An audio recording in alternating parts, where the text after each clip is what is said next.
Hi, my name's Rebecca. I am 30 years old. I am in recovery from drugs and alcohol. I am about 22 months sober, give or take. um, I spent about 16 months in treatment.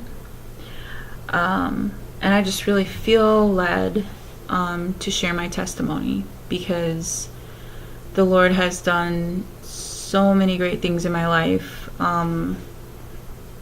that are, it's like everything I've ever dreamed of. I'm living a life that I've always dreamed of, and I just want to share my testimony with those who are lost or confused,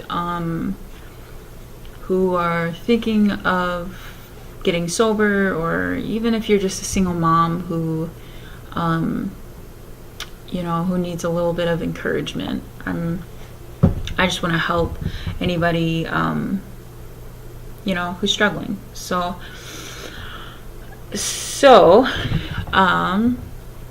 let me tell you the good news a little bit first. I am going to school. I'm a full-time student. I also volunteer at the treatment facility that saved my life.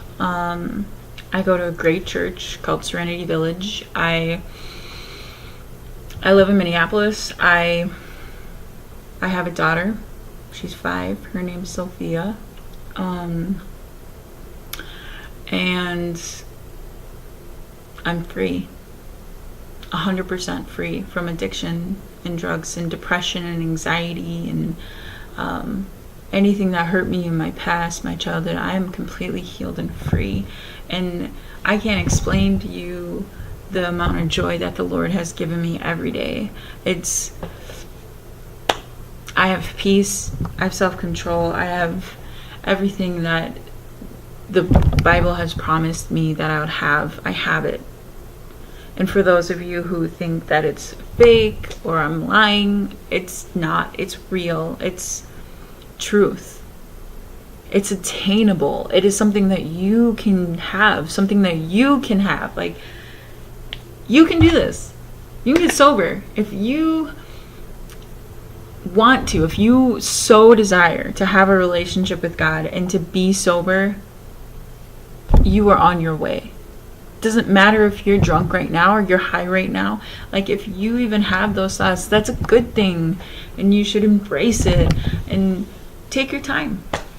But know this, that I was once you. I was once you who didn't believe in the joy and the happiness and the peace. I didn't believe that. I thought it was all fake. I thought it was a facade. But it's not. So, as a child, I grew up in a big family with a single mother. For the most part, I had an okay childhood. We grew up very humbly. And when I say humble, I meant we were poor. No, we weren't, like almost homeless. We had a nice house in a nice city. We went to church every Sunday, every Wednesday. My mother was sober. She would get up every morning at 4 a.m. and read her Bible for an hour. She's, and she'd give tithe, and she took us to church no matter what. I mean, I struggle getting myself and my daughter ready for church every morning and every Sunday, and I wonder how my mom did it, but she did it by the grace of God. By the time I was 10, actually, I'm going to back up a little bit. As a child, I suffered from sexual abuse. I won't go too much into detail about it, but it was something that really affected me forever, for probably 25 years. Growing up, I pretended it didn't exist. It was something I didn't talk about, something I didn't want to talk about with anybody. I didn't want to tell anybody what had happened to me. And this sexual abuse led to, led to experimenting with other children, and it was a very shameful and guilty thing that I had to deal with. By the time I was 10, I had an older sister who was drinking and driving, and she passed away. She got in an accident. She was 22 years old. That was devastating, and so every holiday and birthday was really difficult after that, because it was a reminder that she wasn't here. So by the time I was about 8, 9, I started smoking cigarettes. I was actually the kid that other parents would say, don't hang out with that kid. Like, I was the bad kid, and I didn't care. I loved it. And I started getting into some rock music, some hardcore music. And that really influenced me a lot. I was crazy about boys. I was super boy crazy. So by the time I was 12 was the first time I got drunk. It was not a big deal. I just, when I got drunk, I realized on that day I don't like drinking. So I lived a pretty normal teenage life. By the time I was 14, I was working, paying bills, helping my mom out with bills around the house. I started working at McDonald's at a very young age, and just kept working there on and off for about 10 years, for about 12, 13 years, on and off. It wasn't like a full 12 years.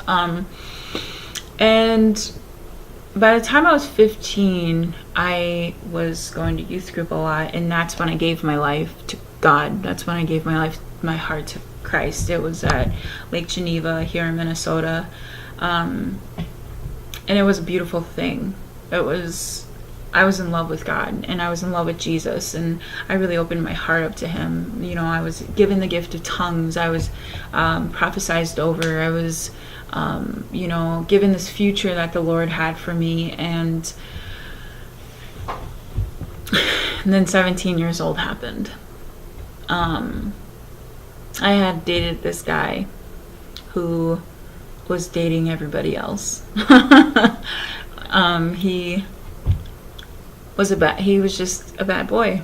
And so after I dated this man, I lost my virginity to him, and after that it was really devastating for me to get dumped by him. I broke up with him, but he was cheating on me, of course, and so after that I started drinking a little bit, and I started really getting into partying, going out. And by the time I was 17, my family was all separated. At one point, we all just didn't hang out with each other. We were all using some kind of drugs. 10th grade, I started snorting Adderall. I was never prescribed it, but I always had it. So by the time I was 17, I started drinking, and I fell in love with it. It was my first love. After that first day of having my first shots that I liked, I never went back to Christianity. I cursed God. I denied him. And slowly but surely I became an atheist. I started believing that Christianity was a form of mind control, to control the masses and all this stuff. And so after that, I just became a party girl. I became everything that a party girl, that you would assume a party girl would be. I knew where all the drugs were. I was friends with all the dealers. I was popular. I had a lot of friends. I was always out at parties. I always was drunk. I was always blackout drunk. I never really sailed or coasted through the night or being half sober. No, I was always wasted for years and years. By the time I was 22, I met a guy that we dated for 3 years. I'd like to say he's my first official real boyfriend kind of thing. I lived with him. We moved to Florida. It was really abusive both ways. But he was a very high-strung addict. That's all he wanted to do was use. And when I was with this guy, within the last year of our relationship, I went through 3 abortions. And I just told myself I'm not going to do that again. I cannot, because the last abortion was the surgery and the one, the surgical removal.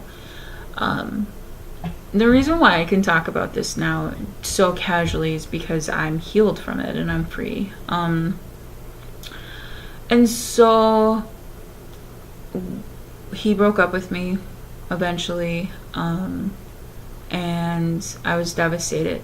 That was probably the hardest thing that I had to go through, was breaking up with him, because I thought we would spend the rest of our lives together, our miserable lives. And a couple weeks before he broke up with me, though, I prayed to God and I said, Lord, if you're real,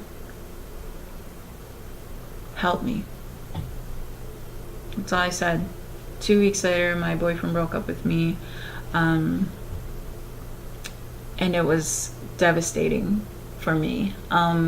So I decided to move back from Florida to Minnesota, start my life over. About a month before I was going to leave this man, I found out I was pregnant for the 4th time. And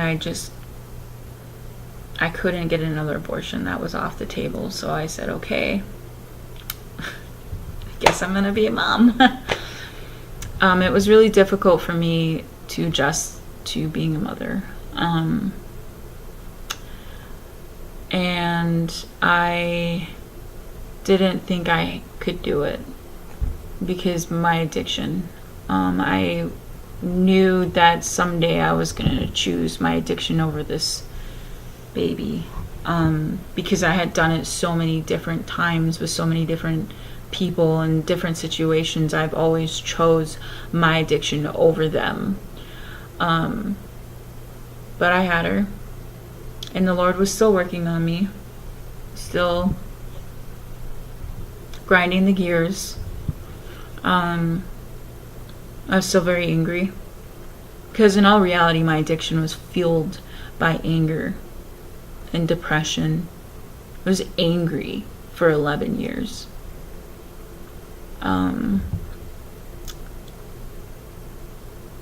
And so I had my daughter, and I had no idea what I was doing. I kept getting into new places, apartments, and I had my own car. I had everything. I had a good job that was paying me good. I was trying to go to school, and I kept failing. I kept drinking too much. I kept snorting too much Adderall. I kept smoking too much weed. I kept partying too much. How my daughter survived? By the grace of God.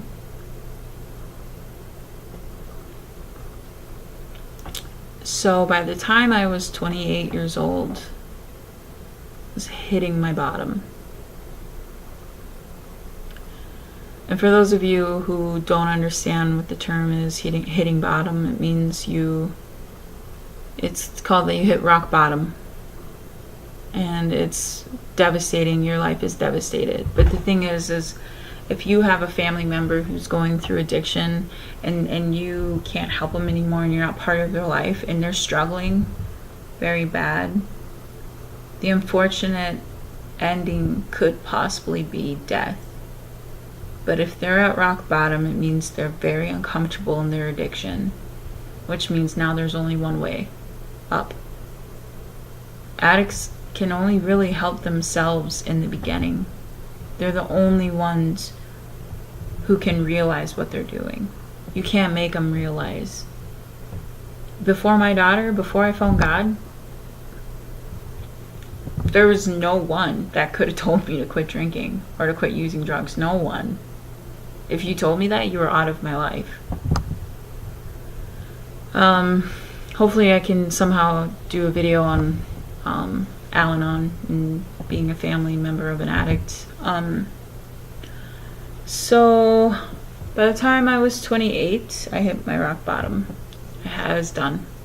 I didn't have any friends. At that point, I was a closet drinker, so I was drinking solely by myself. It was bad. I was blacking out every night. But people kept praying for me and people kept working on me. And eventually I had these 3 ladies that I know that helped me into treatment. And I got into treatment. And that was when I completely surrendered to God. When I knew that He was real. I went to a faith-based addiction program.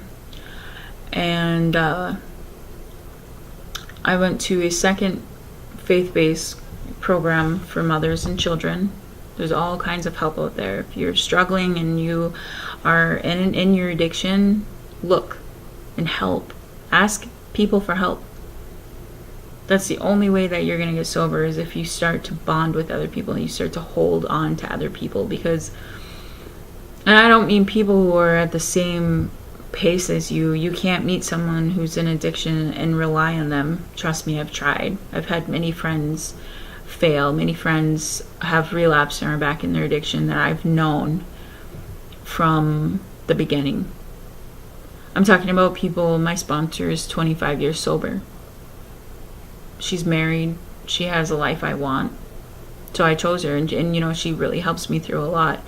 And that's the only way that you can do it, is if you put the work into healing from your past, because that's what I had to do. When you are in an addiction, that's all you do is hurt.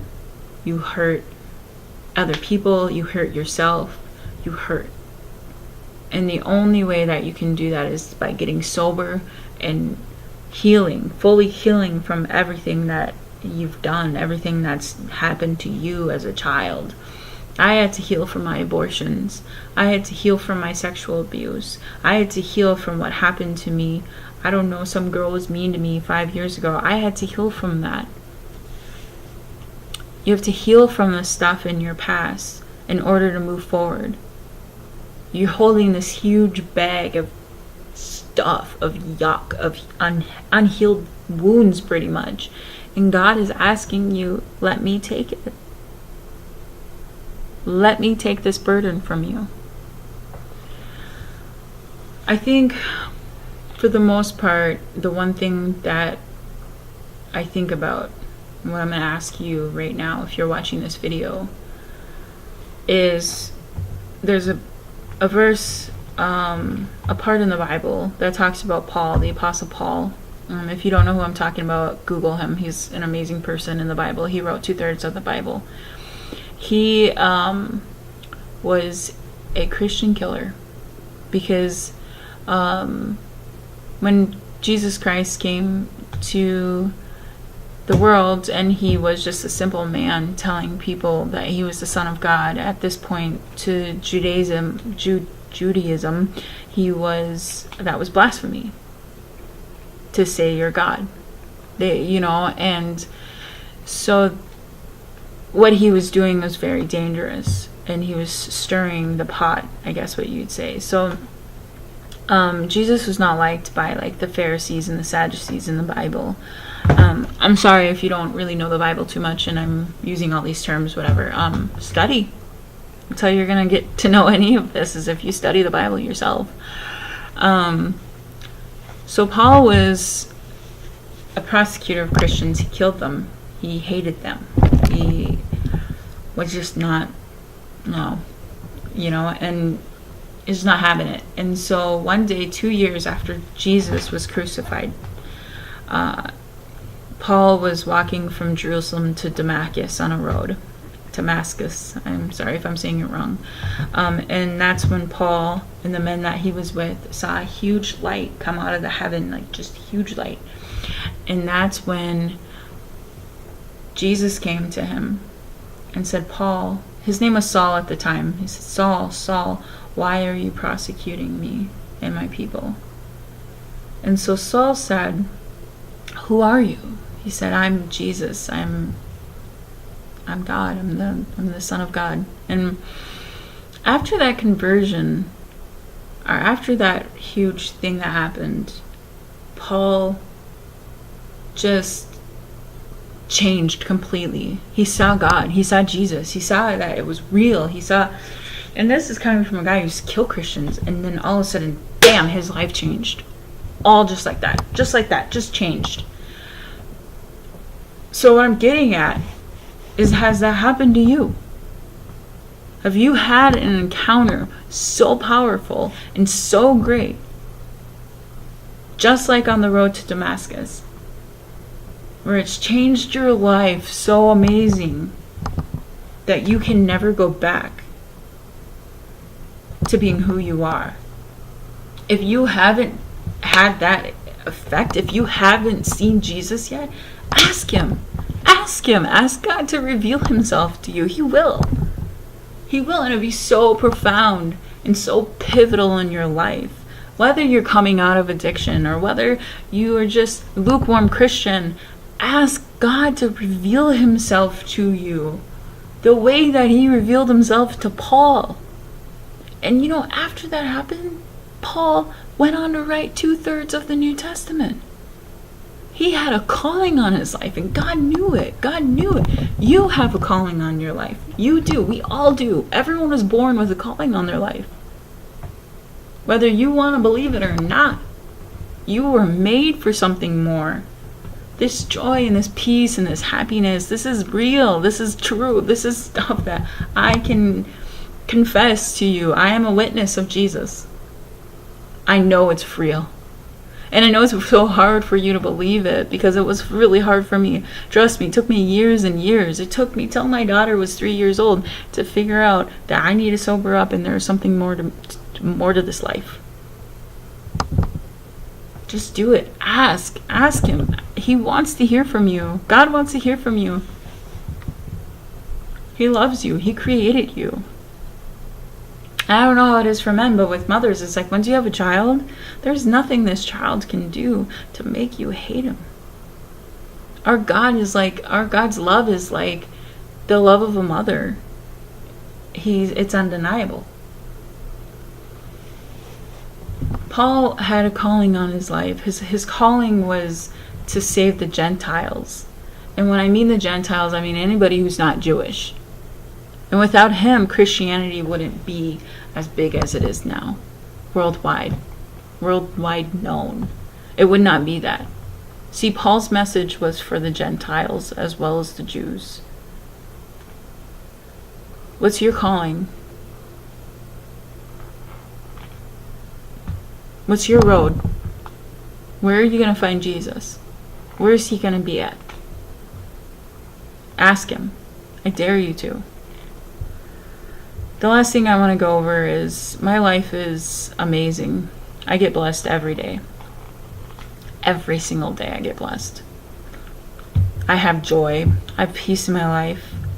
I have boundaries with other people I know, with addicts. My daughter's doing great. I live in my own apartment, downtown Minneapolis, with my own car. And all of this I worked very hard for, but the Lord has definitely blessed me greatly because of it. It's true. What's your dream? What do you want to do? I go to school. I just passed 2 semesters with 4.0s. I honestly didn't even think I have a brain left after all the drugs and alcohol like that. I didn't think I had a brain.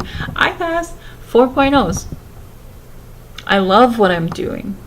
I'm going to school for journalism. I set these goals and dreams 6 years ago, and I tried so hard to get it without God. And I kept failing myself. But when you have the grace of God and you have his love and his blessing, it is amazing. What I want to leave you with this is a Bible verse. Galatians 5:22. But the Holy Spirit produces this kind of fruit in our lives: love, joy, peace, patience, kindness, goodness, faithfulness, gentleness, and self-control. There's no law against these things. It's Galatians 5:22. What I wanted to point out there is the word produces. The Holy Spirit produces this kind of fruit in our lives.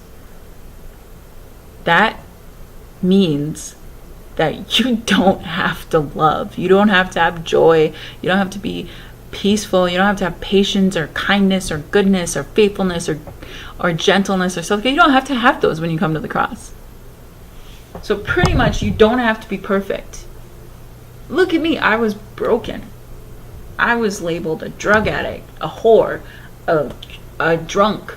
I had abortions. I denounced God. I'd speak against him. I hated everybody. I hated people. And I had all this stuff, and I brought it to the cross, and he saved me because he loves me. These things, love, joy, peace, patience, kindness, goodness, faithfulness, gentleness, self-control, if you're struggling with any of that, call out to God and ask him to give you these things, because he will. You don't have to have them. What you have to have is faith enough to know that he's going to produce that fruit in your life. So I want to leave you with that. Thank you so much for listening. I'm sorry it went on so long. If you're struggling with addiction, reach out. I pray that the Lord protects you. I pray that the Lord sends you guidance and somebody to care about you. I pray. I'm just simply a girl with a laptop. If you want to reach out to me, that's fine. Reach out to somebody. Go to treatment if that's what you need to do. If you're just a single mom who's a lukewarm Christian, reach out to a church. And a live church. The church that speaks the truth. Not one of those like churches that are slightly not alive. Anyways, God bless you and your families. And I hope you have a great day. Bye.